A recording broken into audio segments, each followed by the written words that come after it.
you think that all that's happening is that God is trying to regulate your outward behavior and performance. Correct.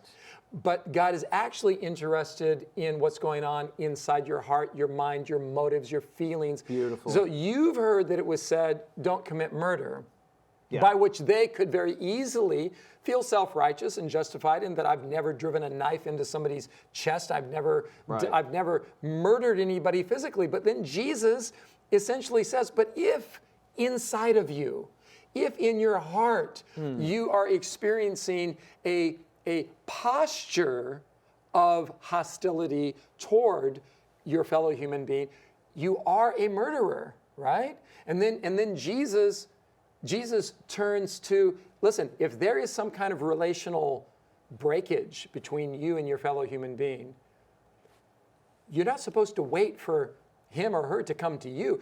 If you think that there's something wrong, you're to take the initiative. You're to go and get right with your brother, with your sister, then come to the altar. I like to say it this way, David. The moment I come to God with my worship, he sends me back to my brother and my sister as the evidence of the authenticity of my worship. Beautiful. Right? Yeah. God says, okay, you love me, prove it by loving them.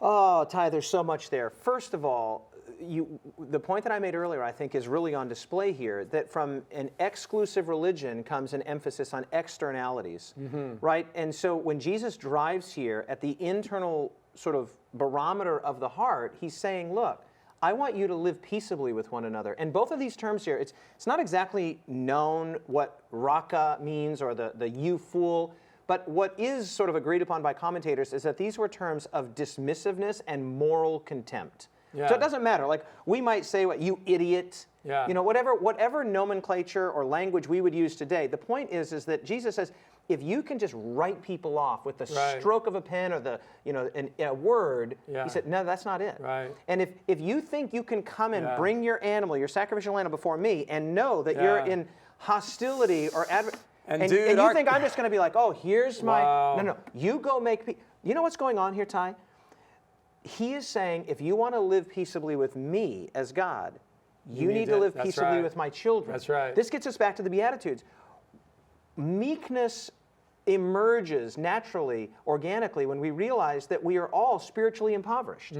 We recognize that poverty, we mourn that condition, and then we hunger and thirst for a righteousness, not that we manufacture, not that we generate through our fastidious rules and, persnickety attention to details. No. It comes from God. And when we prioritize God, God says, yeah, but you can't just do so in an artificial or external way. You need to show me that you are living peaceably. Like we said, the whole law is fulfilled in this notion. I am forgiven, therefore I forgive. Yes. I do not perceive myself as forgiven, therefore I have no forgiveness to give. Well, when he does this whole thing there in verses 25 and 26, where he says, hey, look, you need to agree with your adversary quickly while you're in the way, because if you don't, you're going to end up in jail and you're not going to get out. Jesus simply is saying this. This is what I understand Jesus to be saying, and I'd be interested to see what you think. He's saying, if you live in an adversarial or hostile posture toward those around you, you'll generate that, like, begets like, and you'll find yourself in big trouble. You'll find yourself on either the winning or the losing end of these. And we meet people like this. You and I both know people in our lives that there's always a drama, there's always a hostility, there's always somebody to be angry at, there's always somebody that's wronged you. And when you do that, as I've heard you say, you begin to realize, hopefully you realize, that you're the common denominator in all of your bad relationships. I've heard you, I quote you saying that. And it's true. Like, Jesus is saying, if you posture yourself that way toward the world will posture itself toward you that way. Yeah, what you give out is going to come back to you like a boomerang. The relational dynamic of hostility generates more hostility. Correct. So this is where Jesus ingeniously says, if you even think your brother has some kind of problem with you, you take the initiative. Take the initiative and go make it right. You go make it right. Go out of your way to resolve conflict with people, because Jesus is basically saying, if Ty has conflict with David, Ty has conflict with God. Correct. Because David is God's child. Correct. So just like in my, I have 3 children. I have 2 daughters, I have 1 son. If somebody is in bad relation to them, I feel it. It's not possible for me to treat you poorly and God not feel it. That's what I'm saying. Beautiful. That's what Jesus is saying, right? I got your point. It's not possible for you to hurt someone I love, right? And me not be hurt. Jesus is clearly saying, resolve all conflict. Go out of your way to just agree quickly. Don't magnify difference. Magnify similarity, agreement.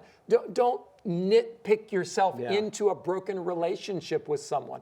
Overlook things if necessary. Don't be holding people to a standard that God hasn't even held you to. You're forgiven, therefore forgive. This is a pretty remarkably high standard, but it's a high standard, as we learned in our previous session, that is built on a solid foundation of righteousness by faith, right? So I'm looking to God outside of myself in order to be at peace with you.